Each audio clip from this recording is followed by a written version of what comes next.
Jesus and Mary chain, brothers Jim and William Reid spent a reclusive 5 years living on the dole at their parents' home in Glasgow. I wondered, did they spend all of that time planning to make records? Some of it, I mean, we didn't sit for 24 hours a day thinking you're planning a group. Well, I think we did subconsciously, yeah. It was, we were heading in a certain direction. And we were normal people, we would have done it in a month or so, but we're terribly lazy, so it took 5 years. Did you deliberately choose to go on the dole? Yeah, definitely. I mean, what choice have you got? You leave school and you spend like 10 years at school, which is basically directing you into a situation where you're working in a factory full of people you don't really want to be beside. And I tried factory living, and I didn't like it, so the dole was much better.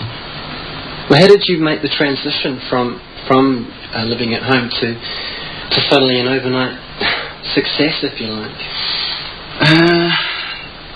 Did you make demos and somebody liked them? Yeah. We went through all that demo stuff. I mean, that was totally soul destroying. We sent demos to everybody. We got rejections all over the place. It wasn't really until that we got out there and done something we didn't want to do. I mean, with this idea that we'd become like megastars without ever playing live, and we soon realised that wasn't going to happen, because it all did. We eventually got to the stage we thought it's not going to happen unless we do some concerts. We did that, and it took off from there. Your music is quite aggressive now. Is that a result of perhaps your reclusive lifestyle? I don't think the music's so aggressive that you should be saying that. I think maybe what it might be is like 99% of the music industry seeing record makers, artists that just make wimp out pop drivel, really, and because of that tends to make somebody like us look aggressive. Yeah, I would never call it aggressive. It's not passive, but it's not aggressive. I mean, the whole Darklands LP was there was a certain mood there, but it wasn't aggression. The interesting thing at the time of the first album was there was these great pop melodies buried under a lot of sort of noise. I mean, was that an intentional move, or? Well, it wasn't an accident, that's for sure. So, yeah. Living and playing together and being brothers, that must sometimes get a bit strained.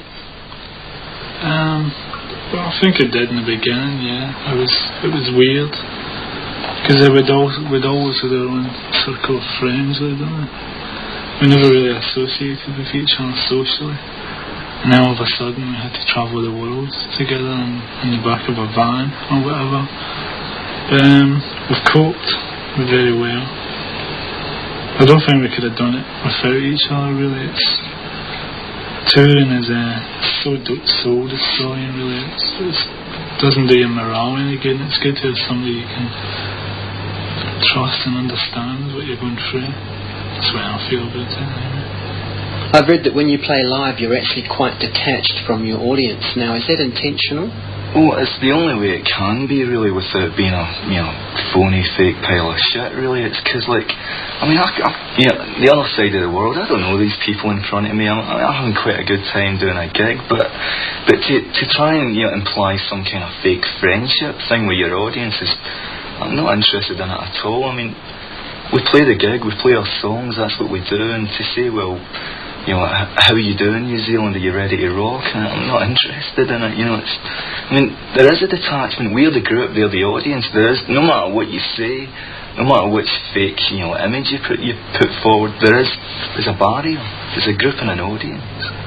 Well, you're quite uncompromising, but at the same time you've stated that you want to be successful and appear on top of the pops and have chart success. Do you think you can achieve that without compromising yourselves? Yeah, we've done it. I mean, we've been on top of the pops, and sometimes you've got to compromise in certain issues, but one thing we never compromise on, and that is the music. Doing interviews and doing photo sessions or whatever, that's the big compromise, I think, really. But as I say, making the records it's us. personal. It's just the way we want to do it.